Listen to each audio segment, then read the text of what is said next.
आप क्या बोल रहे हैं इनको समझना चाहिए। ये ढोल तो हमेशा ये सुनती है।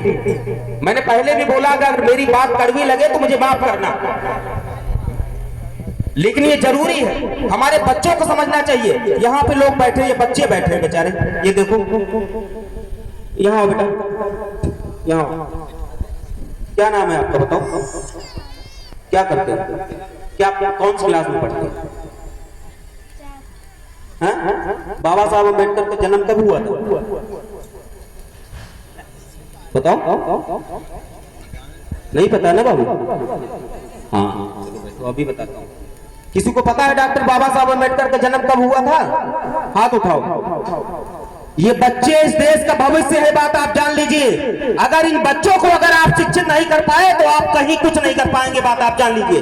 मैं खुले मंच पे ये बात बोल रहा हूं, अगर ये बच्चे शिक्षित नहीं हुए तो आप लोग जो बूढ़े बुजुर्ग बैठे हैं इनका समय निकल गया, आप शिक्षित नहीं हो पाएंगे।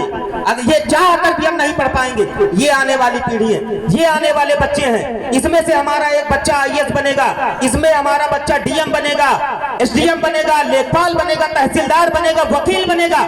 ये आप जान लीजिए, इनको पढ़ाने की जरूरत है, ये बुजुर्गों को पढ़ाने की जरूरत नहीं है। इनका समय निकल गया। ये जो आने वाले भविष्य बच्चे, न जाने कौन इसमें SDM बन जाए, न जाने कौन ADM बन जाए, न जाने कौन DM बन जाए, इनको समझने की जरूरत है। ये भाषण नहीं है, आपके परिवार का बेटा हूं, आपकी पीड़ा बहुत अच्छे समझता हूं। आप लोग जानिए कि डॉक्टर बाबा साहब अम्बेडकर का संविधान नहीं था तो मुझे कोई अधिकार नहीं था इस मंच पे बोलने का, मुझे कोई अधिकार नहीं था कि चुनाव लड़े, ना तो मुझे अधिकार था कि मैं प्रधान बन जाऊं, ना मुझे अधिकार था कि मैं विधायक बन जाऊं, ना मुझे अधिकार था कि मैं सांसद बन जाऊं, ना अधिकार था कि मैं मंत्री बन जाऊं। लेकिन डॉक्टर बाबा साहब अम्बेडकर के संविधान आने के बाद मुझे सारे अधिकार मिले। मैं अगर चाहूं तो मैं प्राइम मिनिस्टर बन सकता हूं, ये बच्चा अगर चाहे तो प्राइम मिनिस्टर बन सकता है, ये आप जान लीजिए। बहुत ज्यादा जरूरी है बच्चों को शिक्षित करना। और डॉक्टर बाबा साहब अम्बेडकर ने कहा था कि शिक्षित बनो, संगठित रहो और संघर्ष करो। तो जब आपका बच्चा शिक्षित हो जाएगा, संगठित हो जाएगा, तो वो संघर्ष भी करेगा।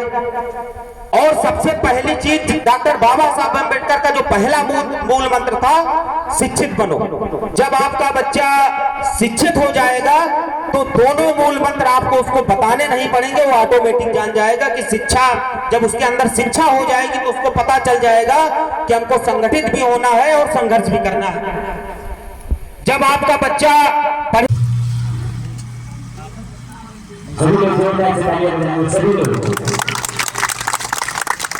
बाबा साहब अमर रहे, बाबा साहब अमर रहे, भगवान बुद्ध की करुणा हो, भगवान बुद्ध की करुणा हो। ये आपको बता रहा हूं, मुझे ये पूर्ण विश्वास है कि 3 दिन की बहुत कथा आप सुन के अपने घर चली जाओगी, उसके बाद आप किसी दूसरे व्यक्ति से, दूसरी महिला से, अपने रिश्तेदार नातेदार से आप कभी चर्चा नहीं करोगे कि डॉक्टर बाबा साहब अम्बेडकर की, अब डॉक्टर बाबा साहब अम्बेडकर ने हमारे पैरों में बड़ी गुलामी की जंजीरों को काटने वाला अगर कोई था तो डॉक्टर बाबा साहब अम्बेडकर थे। हमारे जो बच्चे हैं इनको पढ़ने का अधिकार नहीं था, आपको कुर्सी पर बैठने का अधिकार नहीं था। आज जो मैं मंच पे दहाड़ रहा हूँ और 11 राज्य में अपना संगठन चला रहा हूँ, ये खाली देन डॉक्टर बाबा साहब अम्बेडकर की बात आप जान लो। सत्ता की निगाहों में आंखों में आंखें डाल के अगर बात करता हूं, ये डॉक्टर बाबा साहब अम्बेडकर की देन है, किसी देवी देवता की देन नहीं है, ये बात आप जान लीजिए।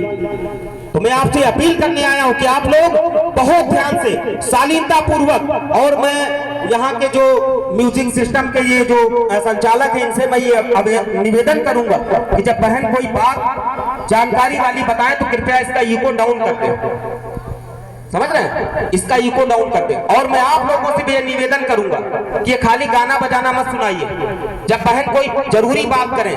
अभी ये जो भी जरूर बाबा साहब अम्बेडकर जन्म दिवस है ना, और गौतम बुद्ध जी का जो कथा है, जो भी ये बताएं, जरूरी चीजें बताएं, कृपया आप लोग अपना इको और आप अपना साउंड सारा डाउन कर लें, ये लोग समझें। इसको पता होगा, जब जैसे मान लो एक कुर्सी पड़ी, जब इसको पता है नहीं कि हमारी कुर्सी कहाँ पे बैठ जाएगा, आप बताओ उस कुर्सी पे कौन बैठ पाएगा, बताओ। पाएगा। जब उसको आप बताओगे कि बाबू ये आपकी कुर्सी है, इस पे आपका अधिकार है, तो बच्चा कुर्सी छीन लेगा दूसरे से, वो कहेगा मेरी कुर्सी है, मैं इस पे बैठूंगा। तो बहुत ज्यादा जरूरी शिक्षा। और जब आप अपने बच्चों को शिक्षित कर ले जाओगे, तो डॉक्टर बाबा साहब अम्बेडकर ने एक बात कही थी कि जो गरीबी की जंजीरों को तोड़ने वाला अगर कोई है तो शिक्षा। और शिक्षा वो शेरनी का दूध है, जो पिएगा वो दहाड़ेगा। तो कौन नहीं चाहता कि मेरा बच्चा दहाड़े? आप बताओ, हाथ उठाओ जरा, कौन कौन चाहता कि मेरा बच्चा अधिकारी बने? हाथ उठाओ। बस खाली 2 लोग चाहते हैं अधिकारी बने मेरा बेटा। शर्म आती है क्या? हाथ उठाओ सब लोग अपने बच्चों को अधिकारी बनाओ। एक एक हाथ उठाना चाहिए महिलाओं का। हाँ, बस यही कमी, इसी कमी को दूर करना है।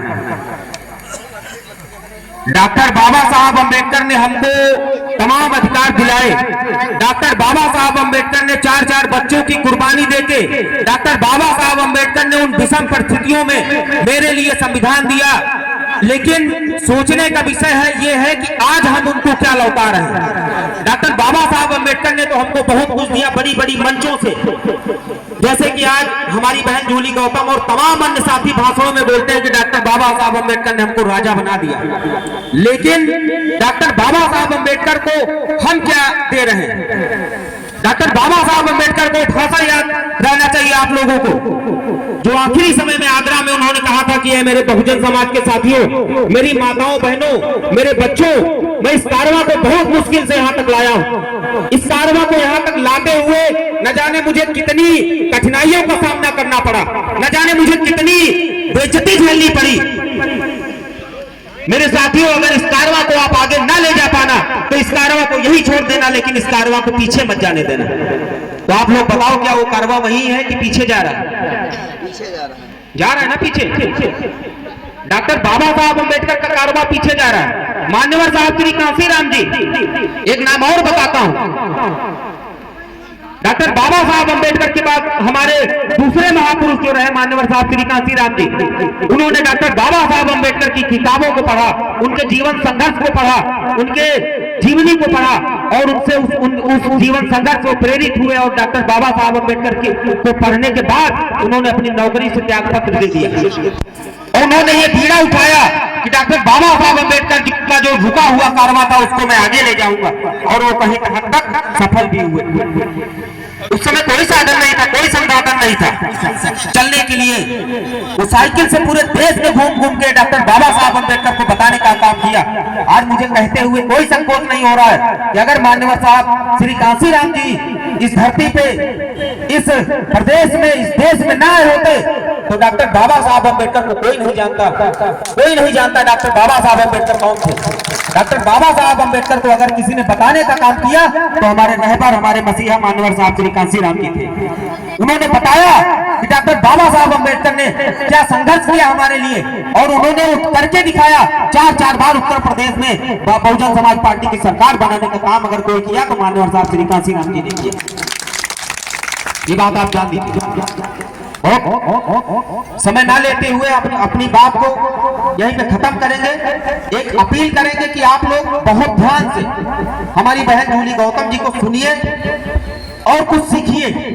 सीखने की जरूरत, ये मनोरंजन का साधन नहीं, मैं फिर बता रहा हूं। सीखिए कि डॉक्टर बाबा साहब अम्बेडकर के संघर्ष क्या थे, मान्यवर साहब कांसीराम जी के संघर्ष क्या थे, और तमाम अन्य पुरुष उनके संघर्ष क्या थे। बहुत बहुत धन्यवाद।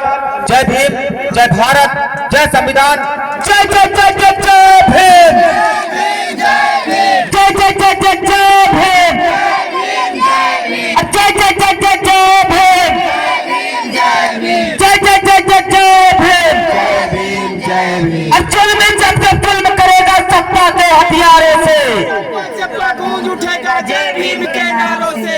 जुल्म जब जब जुल्म करेगा सत्ता के हथियारों से, सत्ता गूंज उठेगा जय भीम के नारों से। और जो हमसे टकराएगा हम अम्बेडकरवादी हैं, संघर्षों के आदी हैं, हम अम्बेडकरवादी हैं। कैसे को आती है। बहुत बहुत धन्यवाद। जय भीम, जय भारत, जय संविधान, जय बहुजन आर्मी।